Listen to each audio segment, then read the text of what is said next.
Shalom saudara, selamat hari Minggu kembali lagi.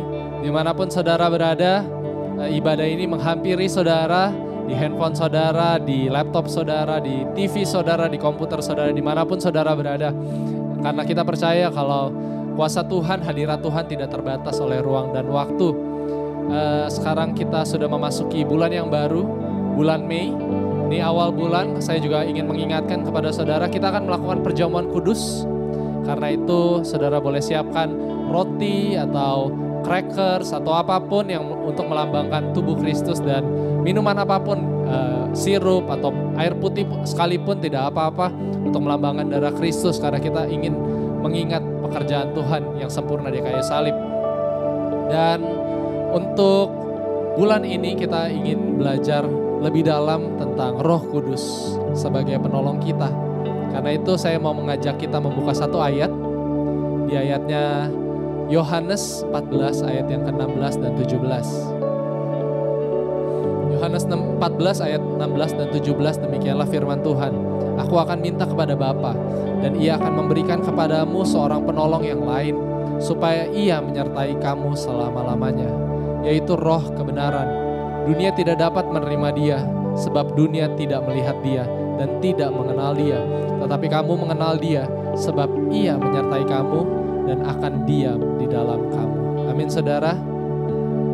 Sadarkah kita kalau misalnya Roh Kudus itu selalu menyertai kita, karena Roh Kudus itu diam di dalam hati kita, di dalam hidup kita.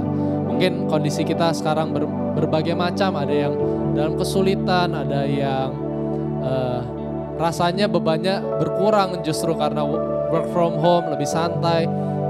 Kondisi kita berbeda-beda, tetapi kita semua masih social distancing.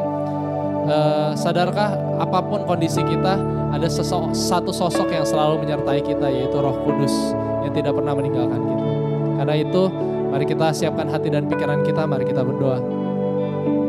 Bapak, terima kasih kalau Engkau memberikan kami kesempatan satu kali lagi untuk beribadah dimanapun kami berada.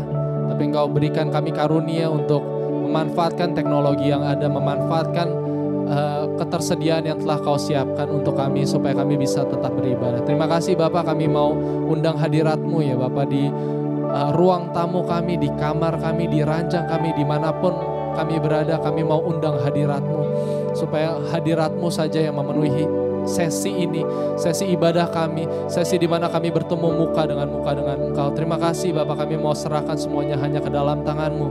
Di dalam nama Tuhan Yesus kami siap memuji dan memuliakan Kau. Haleluya, amin. Kita mau memuji Dia, kita mau undang Roh Kudus untuk hadir di setiap hidup kita.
terbelenggu,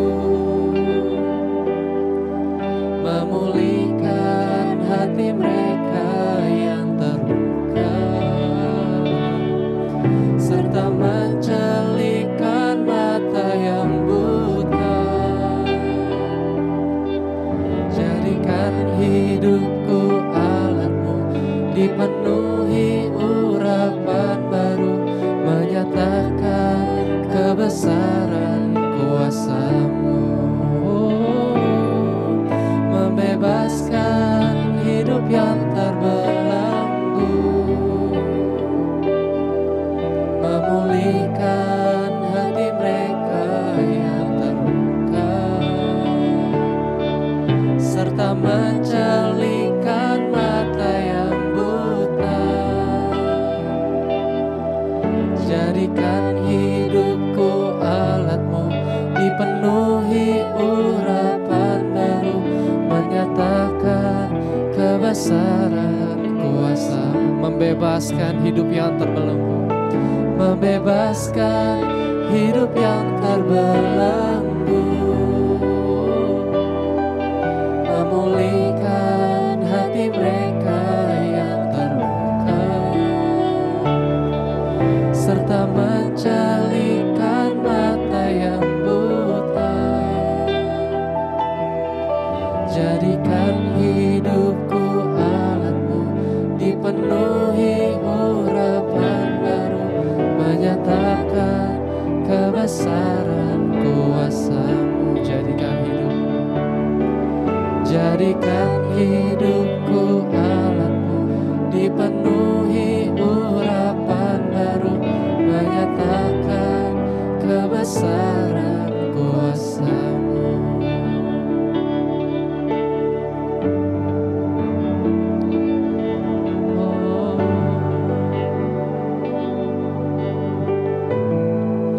Amin, saudara. Saya percaya apapun kondisi kita, mungkin kadang kita nggak mengerti apa yang terjadi di dalam kehidupan kita, mungkin kita merasa berat, tapi saat kita katakan kalau misalnya kita punya pengharapan di dalam Tuhan, itu adalah pengharapan yang gak sia-sia, bukan pengharapan yang kosong. Karena Tuhan benar-benar nyata dan Tuhan benar-benar mengasihi kita. Dan kita mau menyembah Dia, kita mau undang hadirat Dia.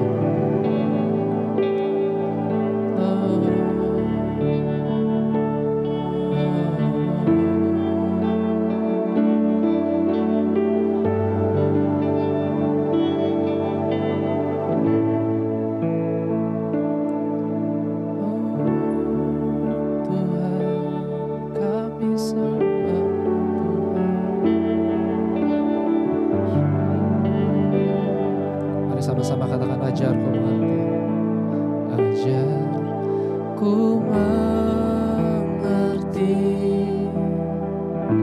segala rencana-Mu,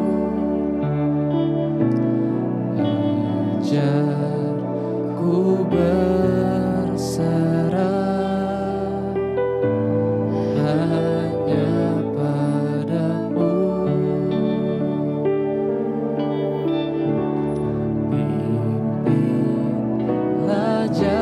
Jalanku dalam terang firman-Mu, ajarku berharap hanya padamu. Bapakku ajar, Bapakku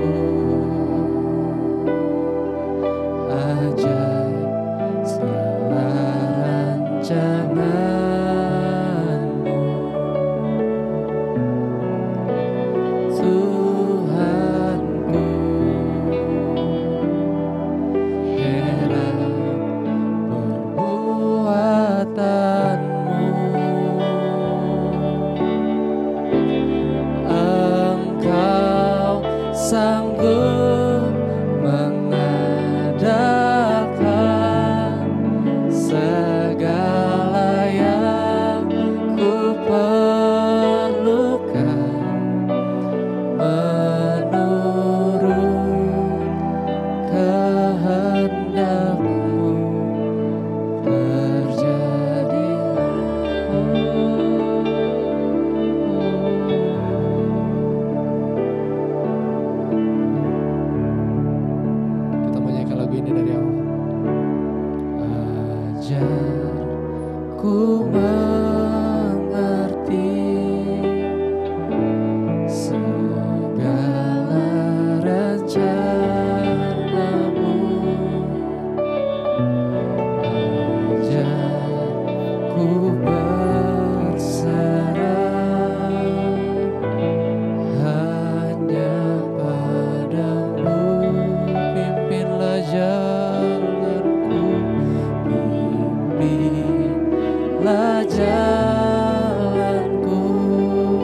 dengan segenap hati kita katakan Bapakku aja, Bapakku aja segala rancanganmu, Tuhanku, Tuhanku. Heran perbuatanmu, Engkau sanggup, Engkau sanggup mengadakan segala yang ku perlukan menurut kehendak-Mu terjadi. Engkau sanggup mengadakan segala yang ku perlukan. Engkau sanggup mengadakan segala yang ku perlukan menurut kehendak-Mu terjadi. Engkau sanggup mengadakan. Engkau sanggup mengadakan segala yang ku perlukan menurut kehendak-Mu terjadilah. Kami menyembah-Mu Tuhan.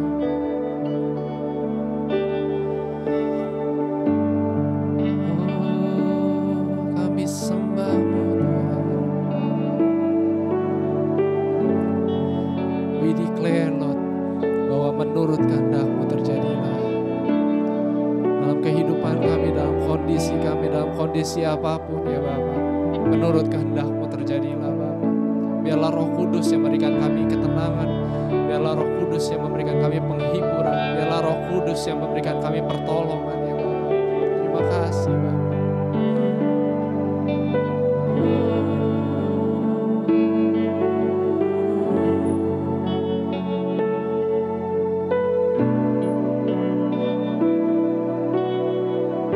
Kita mau katakan sekali lagi, Engkau sanggup mengadakan segala yang Kau perlukan. We worship You bersama-sama. Engkau sanggup mengadakan segala yang ku perlukan menurut kehendak-Mu terjadilah. Terima kasih Tuhan. Terima kasih Tuhan. Kami sadar bahwa Roh Kudus-Mu ada di tengah-tengah kami dan kami mau menikmatinya ya Bapa. Kami mau tenggelam di dalam kasih-Mu, tenggelam di dalam hadirat Roh Kudus-Mu. Terima kasih Bapa. Kalau Engkau berikan kasih kami kesempatan lagi untuk berkumpul secara virtual dalam ibadah ini. Kami percaya sebentar kami akan mendengarkan firman Tuhan, firman yang telah Kau sediakan bagi kami. Pakai mulut lidah hamba-Mu saja ya Bapa, biar apapun yang keluar dari mulut lidah hamba-Mu benar-benar bisa menjadi benih yang bertumbuh subur di dalam setiap hati kami. Terima kasih Bapa, kami mau serahkan semuanya ke dalam tangan-Mu di dalam nama Tuhan Yesus. Haleluya. Amin. Amin saudara. Saya percaya kalau hadirat Tuhan nyata dimanapun saudara berada. Dan sebelum kita mendengarkan firman Tuhan, saya mau mengingatkan sekali lagi bahwa hari ini minggu pertama di bulan Mei. Karena itu kita akan melakukan perjamuan kudus. Saat ini sebelum kita memulai ibadah, mendengarkan firman Tuhan, mungkin saudara bisa siapkan roti ataupun crackers maupun sirup atau teh atau apapun untuk nanti kita akan melakukan perjamuan kudus. Selanjutnya saya juga akan membacakan pengumuman untuk jemaat sekalian bahwa kita akan tetap melakukan ibadah secara online dimanapun saudara berada dan tetap bisa diakses ke apapun di YouTube.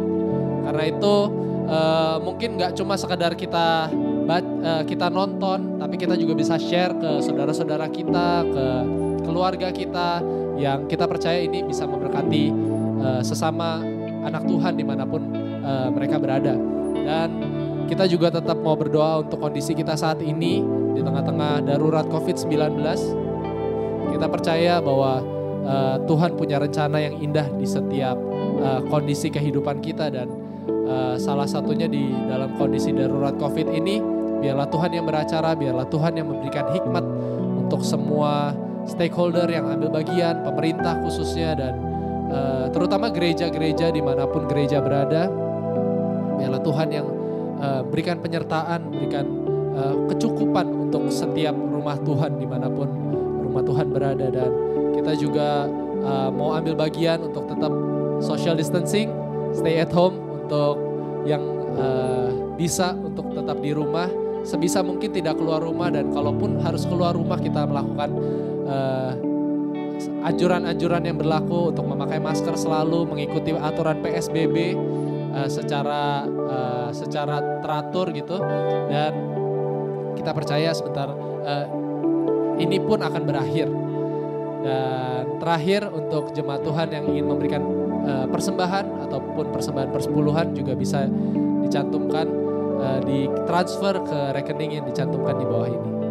Dan itu saja pengumuman untuk ibadah kita hari ini, tanggal 3 Mei 2020. Sebentar kita akan mendengarkan firman Tuhan.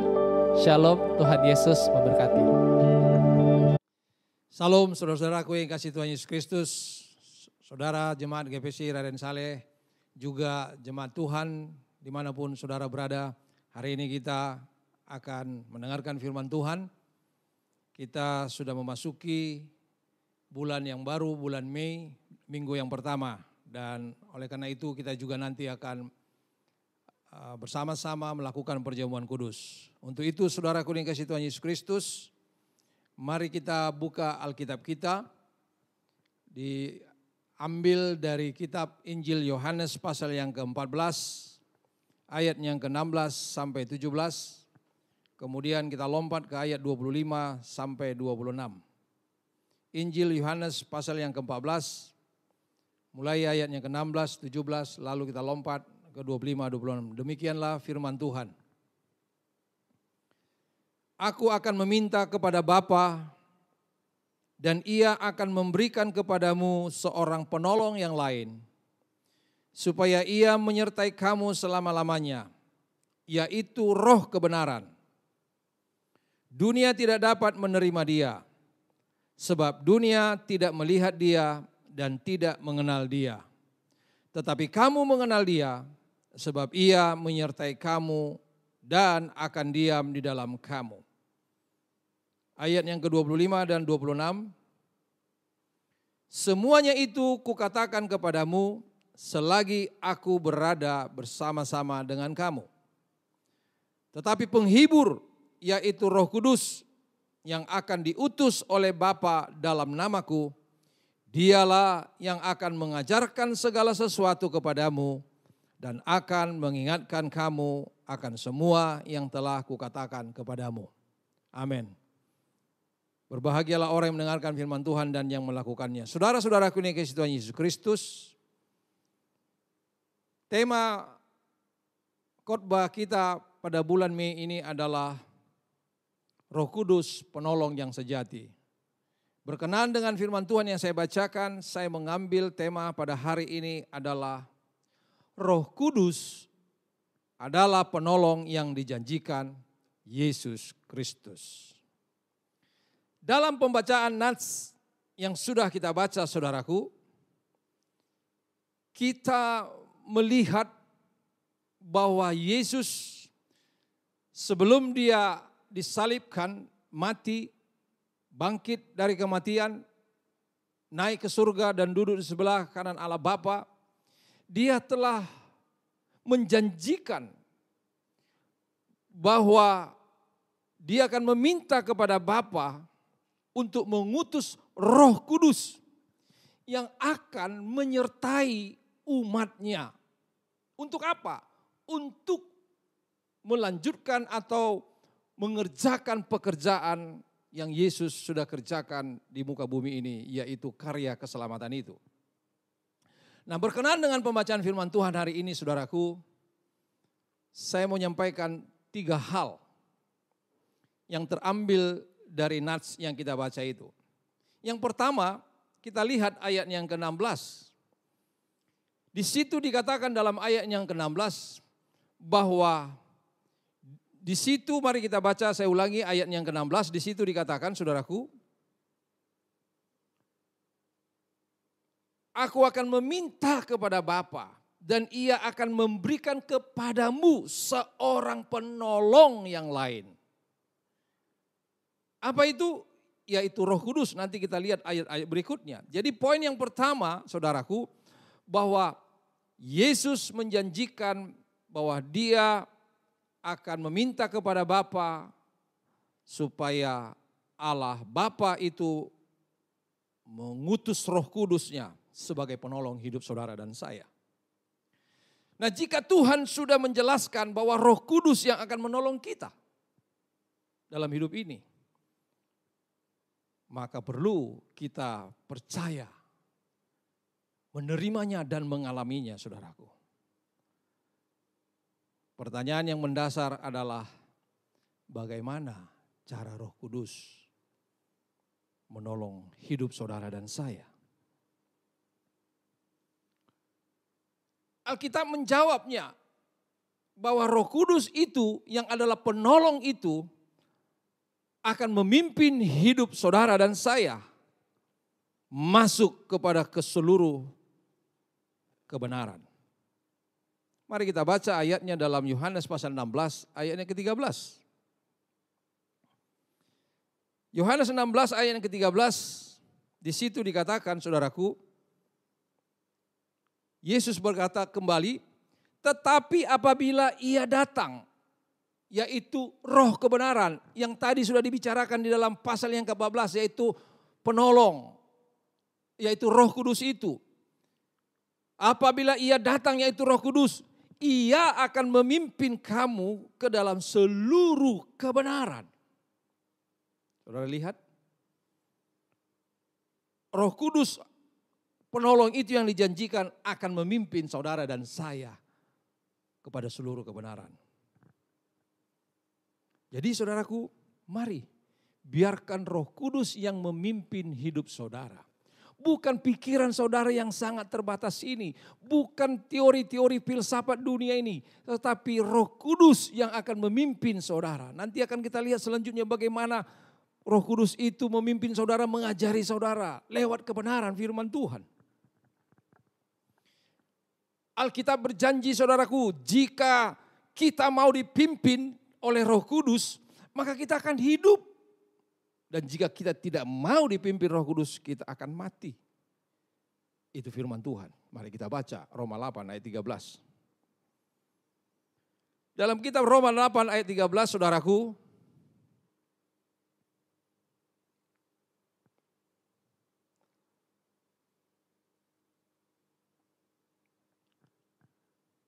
di sini dikatakan Roma 8 ayat 13, sebab jika kamu hidup menurut daging, kamu akan mati. Tetapi jika oleh Roh kamu mematikan perbuatan tubuhmu, kamu akan hidup. Jadi jelas sekali, saudaraku, Roh Kudus itu akan memimpin kita kepada seluruh kebenaran, membawa kita, saudaraku, untuk menerima hidup yang Tuhan sediakan.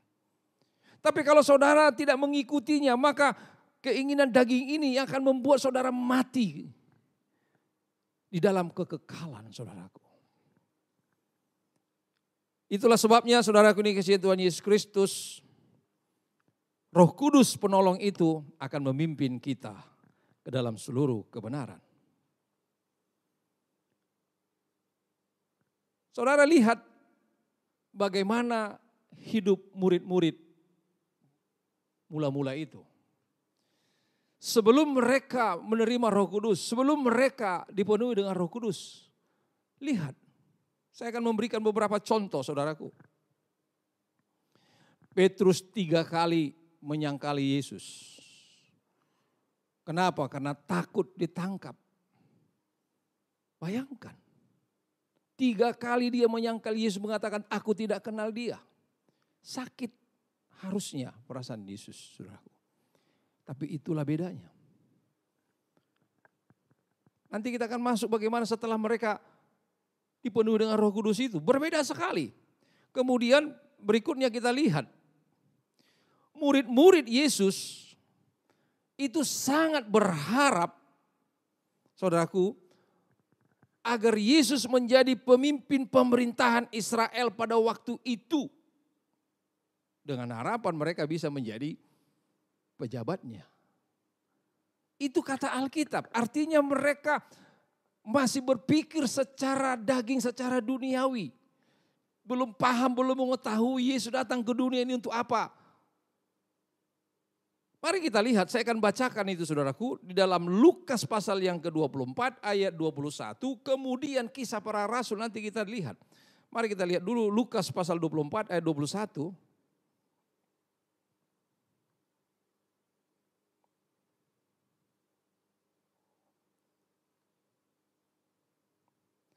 Perhatikan baik-baik saudaraku.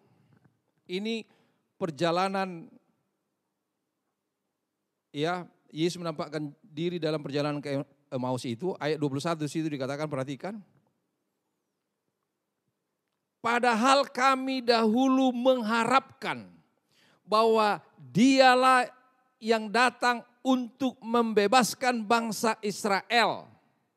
Dari mana? Dari penjajahan Romawi pada waktu itu.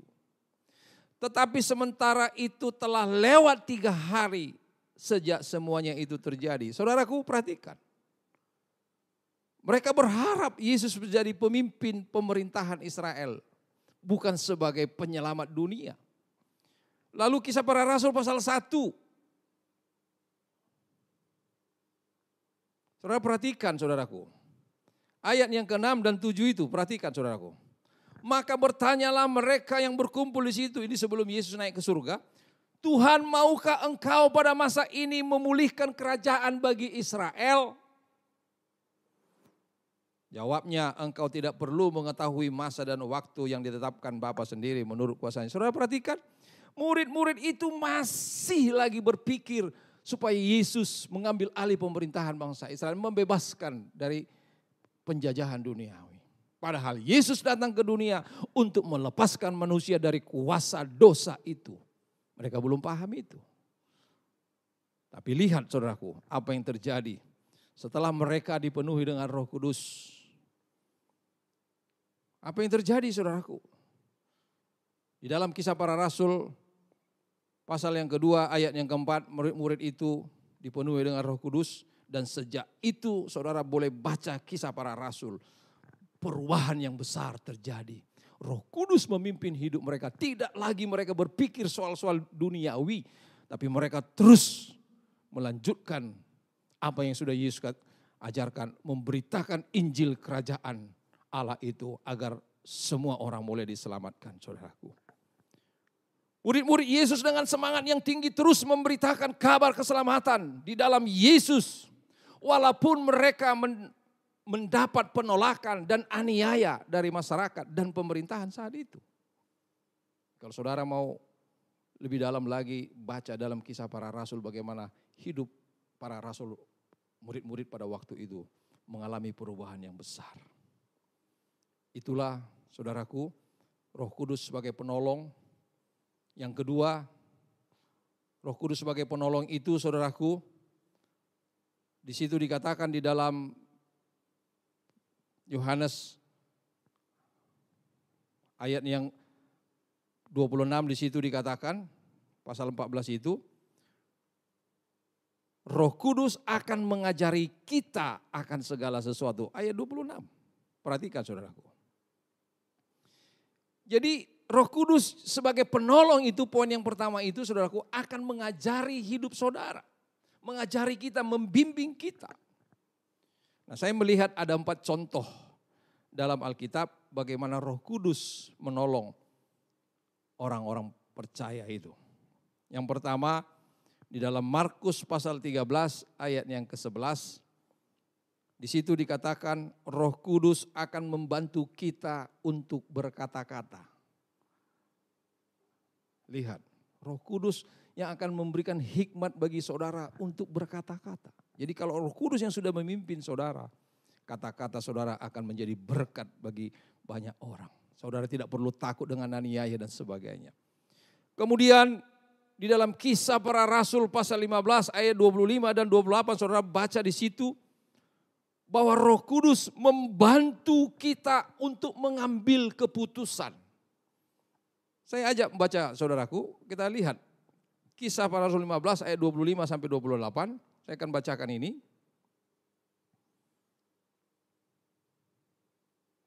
Saudara perhatikan ayat 25 di situ. Sebab itu dengan bulat hati kami telah memutuskan untuk memilih dan mengutus beberapa orang kepada kamu bersama-sama dengan Barnabas dan Paulus yang kami kasihi. Yaitu 2 orang yang telah mempertaruhkan nyawanya karena nama Tuhan kita Yesus Kristus. Maka kami telah mengutus Yudas dan Silas yang dengan lisan akan menyampaikan pesan yang tertulis ini juga kepada kamu. Sebab adalah keputusan Roh Kudus dan keputusan kami. Supaya kepada kamu jangan ditanggungkan lebih banyak beban daripada yang perlu ini. Jadi saudaraku perhatikan. Roh Kudus itu membantu kita untuk mengambil keputusan. Jadi kalau saudara mau mengambil suatu keputusan yang penting saudaraku, Roh Kudus yang bisa menolong kita. Libatkan Roh Kudus yang sudah saudara terima. Nanti saya akan jelaskan bagaimana orang-orang menerima Roh Kudus. Kemudian dalam Kisah Para Rasul 13 ayat yang kedua, Roh Kudus itu bisa bicara langsung kepada kita. Mari kita lihat. Pasal 13 ayat kedua. Luar biasa firman Tuhan saudaraku. Pasal 13 ayat yang kedua di situ dikatakan, pada suatu hari ketika mereka beribadah kepada Tuhan dan berpuasa, berkatalah Roh Kudus, khususkanlah Barnabas dan Saulus bagiku untuk tugas yang telah kutentukan bagi mereka. Luar biasa. Roh Kudus bisa berkata langsung. Saudaraku. Jadi biarkan Roh Kudus untuk memimpin hidup saudara. Satu contoh lagi saudaraku. Roh Kudus dapat mencegah, mengarahkan ke yang lebih penting dalam Kisah Para Rasul 6 ayat 10. Saudara lihat bagaimana Roh Kudus untuk mencegah para rasul itu untuk melayani satu tempat tapi menyuruh ke tempat yang lain. Saudara baca itu di dalam Kisah Para Rasul 16 ayat 10. Jadi Roh Kudus itu akan berbicara kepada kita sebab kita ini adalah memiliki roh. Bukankah tubuh manusia itu terdiri dari 3 dikatakan dalam 1 Tesalonika pasal yang ke-5 ayat 23. Yaitu roh, jiwa dan tubuhmu terpelihara dikatakan dengan tidak bercacat. Berarti roh kita memiliki roh. Nah Roh Kudus itulah yang berbicara kepada rohmu. Bukan kepada jiwamu, bukan kepada pikiranmu, kepada rohmu.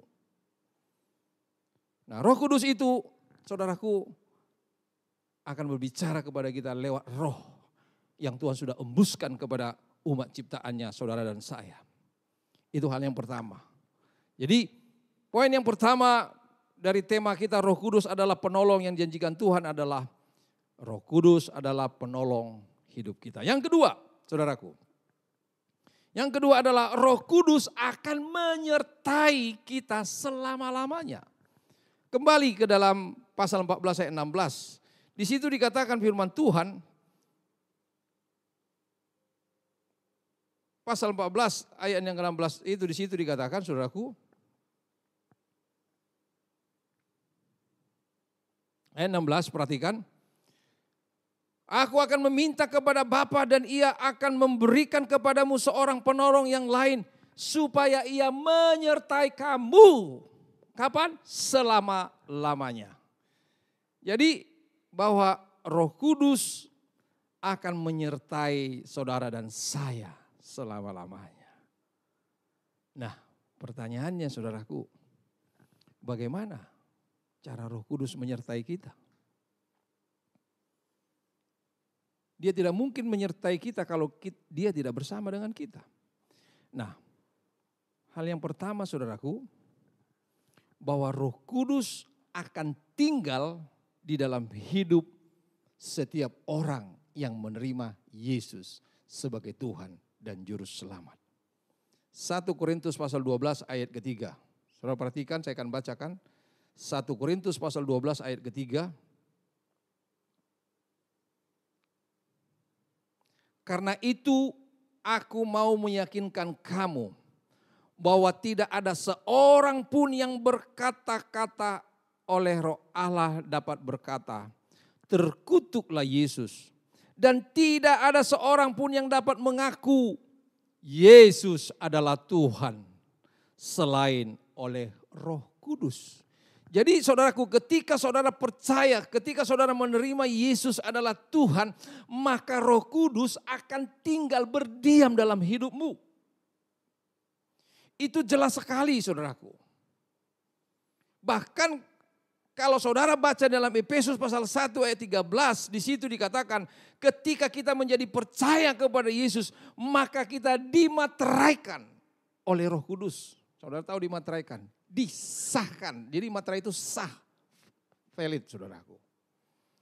Jadi tidak ada cara lain. Maka dunia di situ tadi dikatakan tidak mengenal Roh Kudus itu karena mereka tidak menerima Yesus sebagai Tuhan. Maka Roh Kudus akan tinggal pada setiap orang yang menerima Yesus sebagai Tuhan dan Juru Selamat. Dan Roh Kudus itulah yang akan memimpin kita, yang membawa kita dan menyertai kita selama-lamanya. Oleh karena itu saudaraku dikasihi Tuhan Yesus Kristus, biarkan Roh Kudus ini berkarya, bekerja terus. Jangan padamkan Roh Kudus, itu kata firman Tuhan. Firman Tuhan berkata, maka jangan kita memadamkan roh, yaitu Roh Kudus itu. Dalam 1 Tesalonika pasal 5 ayat yang ke-19, jangan padamkan roh. Saudaraku dikasihi Tuhan Yesus Kristus, saudara perhatikan ya. Mari kita lihat dulu Yohanes 14 ayat 17 itu. Yohanes 14 ayat 17 itu saudaraku. Di situ dikatakan, dunia tidak dapat menerima dia. Sebab dunia tidak melihat dia dan tidak mengenal dia. Tapi kamu mengenal dia. Jadi dunia saudaraku. Dunia maksudnya orang yang tidak menerima Yesus sebagai Tuhan dan Juru Selamat. Tidak mengenal Roh Kudus. Mereka, apa itu Roh Kudus? Tapi orang-orang yang percaya Roh Kudus akan tinggal dalam diri kita. Dan Alkitab berkata menyertai kita selama-lamanya. Sampai Yesus datang kembali dan kita akan menerima kehidupan yang kekal. Itulah hidup yang selama-lamanya saudaraku. Jadi saudaraku, yang pertama bagaimana Roh Kudus menyertai kita. Roh Kudus itu tinggal dulu dalam kita dan akan terus berproses.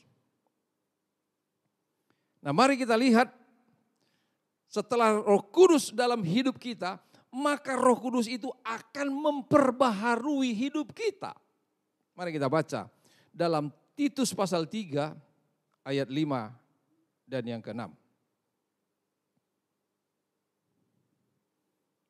Titus pasal 3 ayat 5 dan 6 dikatakan firman Tuhan begini saudaraku. Pada waktu itu dia telah menyelamatkan kita. Bukan karena perbuatan baik yang telah kita lakukan. Tetapi karena rahmat-Nya oleh permandian kelahiran kembali dan oleh pembaharuan yang dikerjakan oleh Roh Kudus.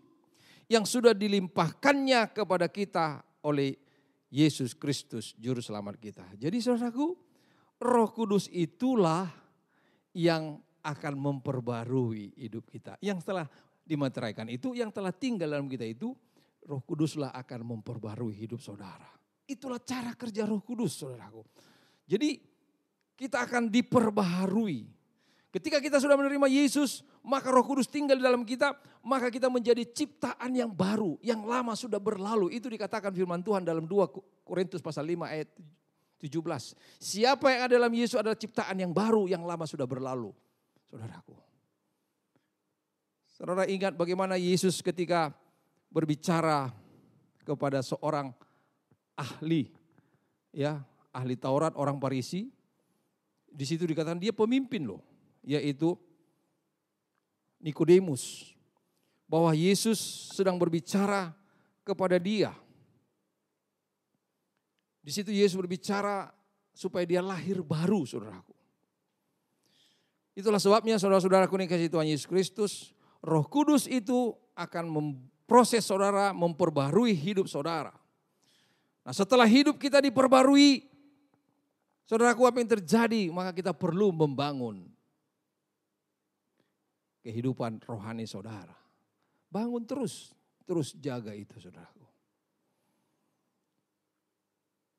Jika kita hidup di dalam roh, maka tidak akan mengikuti lagi keinginan daging. Di dalam Galatia pasal 5 ayat 16 jelas Roh Kudus yang akan memimpin saudara dan Roh Kudus itu akan mematikan keinginan daging ini, saudaraku.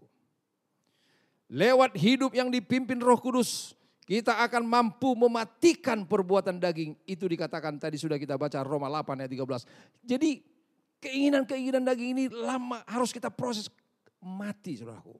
Maka Roh Kudus ini akan memimpin kita, memperbarui hidup kita, saudaraku. Saudara lihat, saudara perhatikan keinginan daging itu yang perlu kita matikan itu apa? Mari kita lihat. Galatia 5. Secara singkat saya akan bacakan, saudaraku. Biar saudara tidak lagi hidup dalam daging. Galatia pasal 5 ayat 19, saudaraku. Perhatikan baik-baik. Dan ini harus sudah hilang dari kehidupan kita. Ayat 19, perbuatan daging telah nyata, yaitu percabulan. Perhatikan, percabulan. Apalagi di situ dikatakan kecemaran, hawa nafsu, penyembahan berhala. Banyak sekarang, saudaraku, hal-hal bisa menjadi berhala dalam kehidupannya. Apakah itu harta, kekayaan, hobinya. Lalu di situ dikatakan lagi apa? Sihir, perseteruan, perselisihan. Nah, saudaraku, ini menjadi kelemahan. Anak membantah kepada orang tua. Ya. Rakyat membangkang kepada pemerintah. Gak perlu itu, saudaraku. Ikuti pemimpinmu, kata Alkitab, kita diajarkan. Jemaat mulai memberontak kepada gembala. Gak boleh, saudaraku. Perselisihan, roh pemecah, kedengkian, kemabukan, pesta pora. Hati-hati, saudaraku, pesta pora. Jadi kalau udah lewat pandemi ini, wah, saudara bilang, wah, udah lama nih gak pesta, mari kita pesta pora. Jangan, saudaraku, jangan. Itu Alkitab yang tidak boleh, saudaraku. Nah, itulah perbuatan daging yang perlu kita matikan. Masih banyak hal lain dan sebagainya di situ dikatakan. Haleluya. Oleh karena itu, saudaraku yang dikasihi oleh Tuhan Yesus Kristus, saya sudah sampaikan poin yang pertama dan poin yang kedua. Nah, poin yang ketiga, saudaraku, yang terakhir. Mari kita baca dulu ayat yang ke-26 dari pasal yang ke-14 tadi, bagian akhir. Yohanes pasal 14 ayat 26 bagian akhir di situ dikatakan, perhatikan, saudaraku. Dialah yang akan mengajarkan segala sesuatu kepadamu dan akan mengingatkan kamu akan semua yang telah kukatakan kepadamu. Jadi Roh Kudus atau roh penolong yang dijanjikan itu akan mengingatkan kita. Di situ dikatakan mengingatkan kita, saudaraku, akan semua yang telah Yesus katakan atau firman Yesus Kristus itu. Jadi lewat Roh Kudus, maka firman yang sudah Yesus sampaikan kepada saudara dan saya, termasuk firman yang hari ini akan bekerja lewat hidup saudara dan saya. Maka saya ambil poin yang ketiga dari Roh Kudus adalah penolong yang dijanjikan Yesus Kristus. Poin yang ketiga ini adalah Roh Kudus akan berkarya lewat hidup kita, saudaraku. Ayat ini menjelaskan Roh Kudus akan mengingatkan saudara dan saya. Artinya apa? Firman yang sudah Yesus sampaikan tidak akan bekerja dalam hidup kita tanpa Roh Kudus yang mengingatkan saudara dan saya.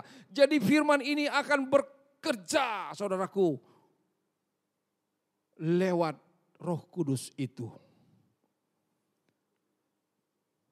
Bukankah firman Tuhan berkata di dalam Roma pasal 10 ayat 17, iman itu datang dari pendengaran akan firman Kristus. Jadi firman ini, saudaraku, akan bekerja lewat kehidupan kita.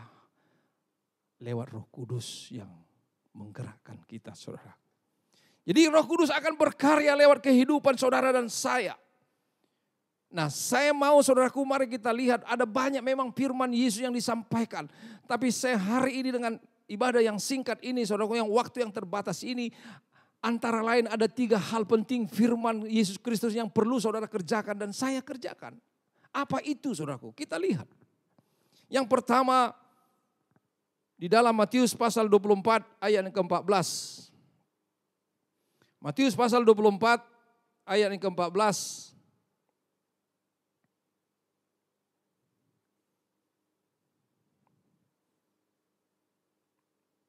Ini, saudaraku, adalah dalam akhir zaman. Di sini dikatakan, firman ini cerita tentang akhir zaman. Dan Injil kerajaan ini akan diberitakan di seluruh dunia. Menjadi kesaksian bagi semua bangsa. Sesudah itu barulah tiba kesudahannya. Jadi Injil kerajaan Allah, firman Tuhan ini harus diberitakan kepada seluruh dunia. Di Roh Kudus ini yang akan bekerja lewat hidup saudara. Makanya orang-orang yang percaya kepada Yesus akan terlibat untuk ini. Maka gereja harus bergerak. Kita jemaat mendukung, menolong, menopang, membantu. Agar Injil ini sampai. Termasuk dalam ibadah online ini, saudaraku. Saya menyaksikan sendiri betapa efektifnya. Kalau kita ibadah di gereja, paling-paling 60 orang yang mendengar. Tapi setelah lewat ibadah online ini, saudaraku, saya membuka di YouTube 300 lebih ditonton lebih. Luar biasa kan? Baik pendeta Robinson menyampaikan, pendeta pembantu Sanserlis Weula, pendeta muda Desa Nenggolan dan saya sendiri itu ratusan kali ditonton. Jadi efektif, saudaraku. Tapi bukan hanya ini, enggak berhenti di sini. Ada hal lain yang kita kerjakan, saudaraku.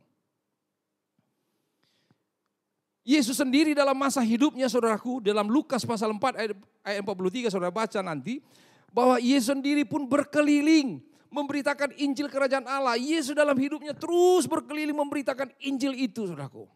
Lalu di dalam Markus pasal yang ke-7 ayat 13, Yesus mengutus murid-muridnya. Mari kita baca Markus pasal 7 ayat 13.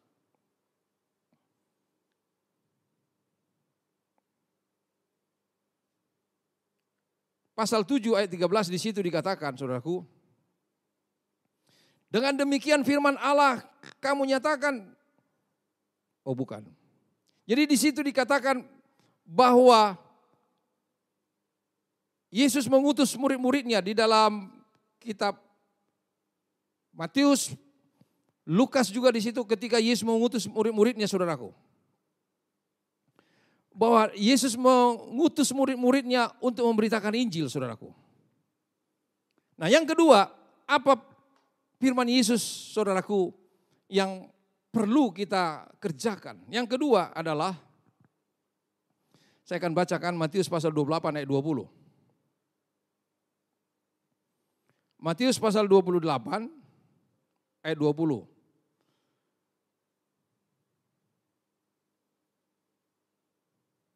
Matius pasal 28 ayat 20, demikian firman Tuhan. Perhatikan, saudaraku. Dan ajarlah mereka melakukan segala sesuatu yang telah kuperintahkan kepadamu. Dan ketahuilah aku menyertai kamu senantiasa sampai kepada akhir zaman. Di samping Injil yang diberitakan ini, kita juga harus mengajarkan apa yang Yesus sudah ajarkan, saudaraku. Haleluya. Jadi poin yang kedua, bahwa kita perlu mengajarkan kepada dunia apa yang Yesus ajarkan.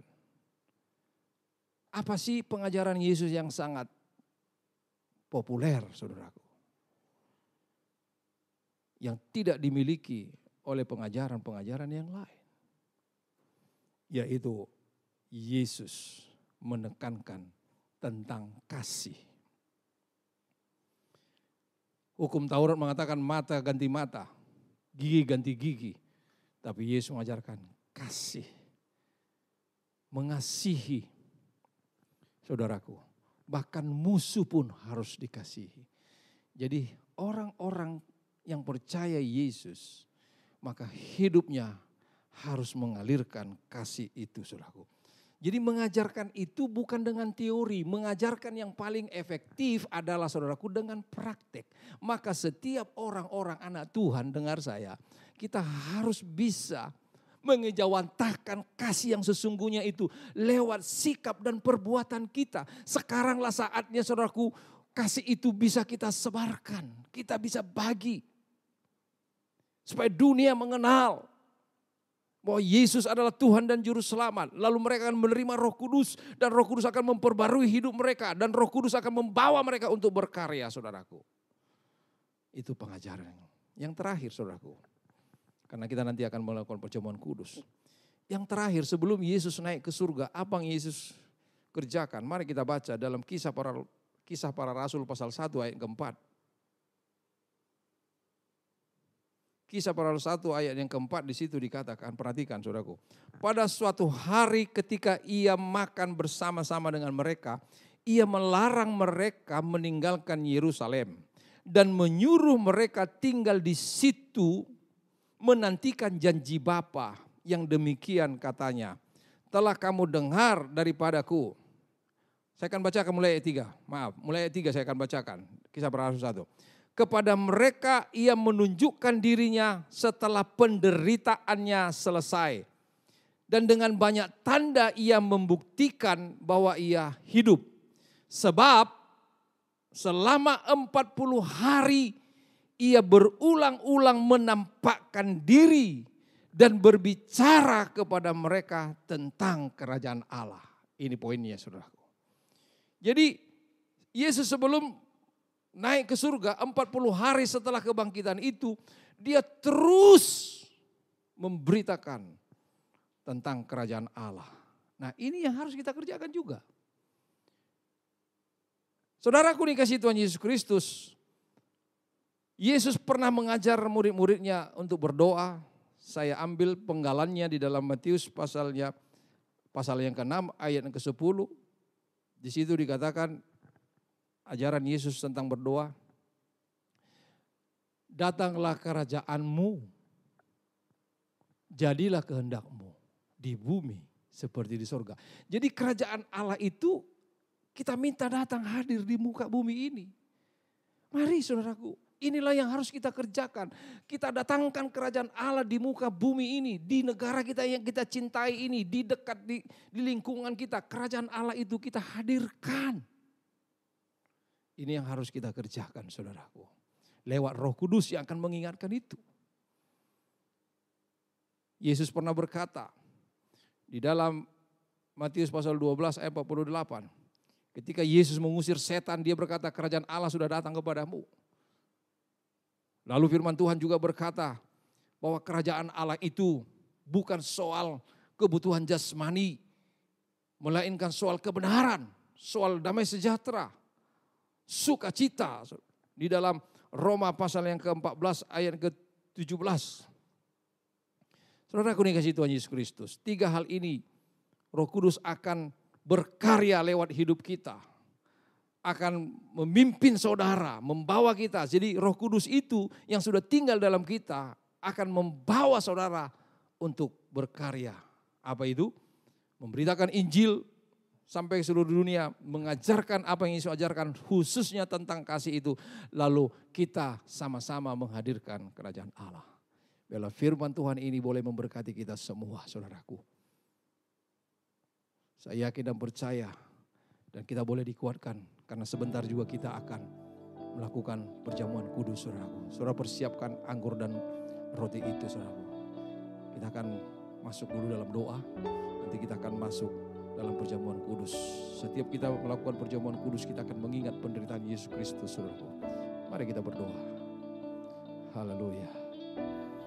Haleluya. Kami bersyukur kepadamu Tuhan, kalau sampai saat ini Engkau mengizinkan kami melakukan ibadah secara online. Dan Engkau telah memberitakan firman-Mu lewat streaming ini Tuhan. Biarlah firman-Mu terus bekerja dalam kehidupan kami. Dalam ibadah ini kami boleh diberkati Tuhan. Dan hari ini pun kami akan melakukan perjamuan kudus. Sebagaimana firman-Mu yang mengajarkan kami, yang memerintahkan kami.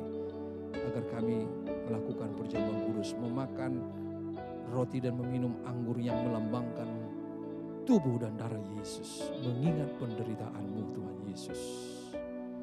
Biarlah Engkau berbicara kepada kami. Kuatkanlah setiap yang lemah, sembuhkanlah setiap yang sakit. Orang yang putus asa Engkau berikan pengharapan yang baru. Di dalam Yesus ada kekuatan yang baru. Roh Kudus-Mu yang Engkau telah berikan kepada kami. Untuk memperbarui hidup kami, memimpin kami, membawa kami untuk terus berkarya. Terima kasih Bapa, terima kasih. Dalam nama Yesus Kristus kami akan melakukan perjamuan kudus ini. Haleluya. Amin.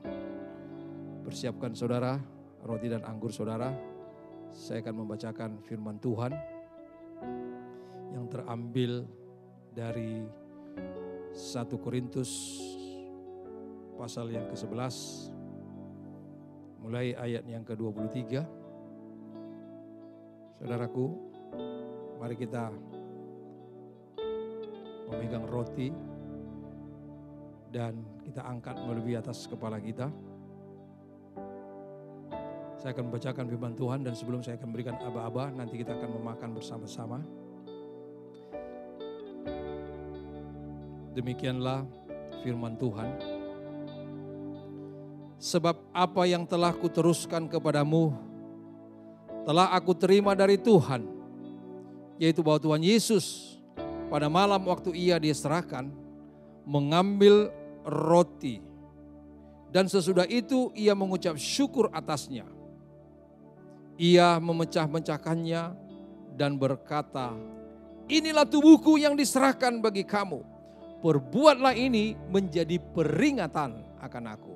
Mari kita makan tubuh Yesus yang dilambangkan oleh roti ini. Haleluya.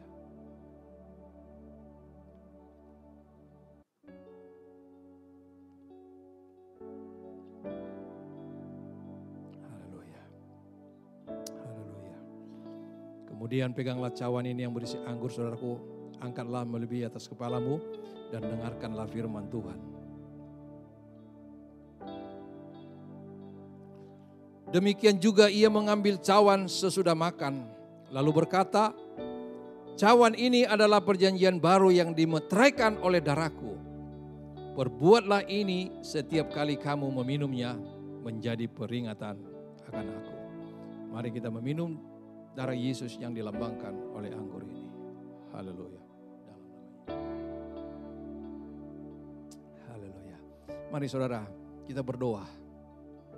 Kita mengingat penderitaan Yesus Kristus. Haleluya. Tuhan Yesus, kami bersyukur hari ini kami boleh melakukan perjamuan kudus, memakan roti dan meminum anggur yang melambangkan tubuh dan darah Yesus. Oh Tuhan Yesus, kami mengingat penderitaan-Mu yang luar biasa. Engkau rela mati disalibkan, mengalami penderitaan hanya untuk menyelamatkan kami, membebaskan kami dari dosa. Terima kasih buat karya-Mu Tuhan. Demikian juga kami bersyukur buat ibadah online ini. Engkau juga berfirman kepada kami bahwa Engkau mengutus Roh Kudus dari Bapa kami, Allah kami, untuk menolong kami, untuk memperbarui hidup kami, untuk membawa kami dalam berkarya. Terima kasih buat firman-Mu ya Tuhan. Meteraikanlah firman-Mu ini, bawa kami dalam rencana-Mu. Di dalam nama Yesus Kristus kami berdoa dan mengucap syukur. Haleluya. Angkatlah kedua tanganmu saudara, mari kita terima berkat. Tuhan memberkati engkau dan melindungi engkau. Tuhan menyinari engkau dengan wajahnya dan memberi engkau kasih karunia. Tuhan menghadapkan wajahnya kepadamu dan memberi engkau damai sejahtera. Diberkatilah hidupmu, diberkatilah keluargamu, diberkatilah anak cucumu, diberkatilah sanak saudaramu, diberkatilah segala pekerjaanmu, segala usahamu, segala pelayananmu, diberkatilah keluar masukmu di dalam nama Tuhan Yesus Kristus. Haleluya. Semua yang percaya berkata, amin. Tuhan memberkati kita semua. Shalom.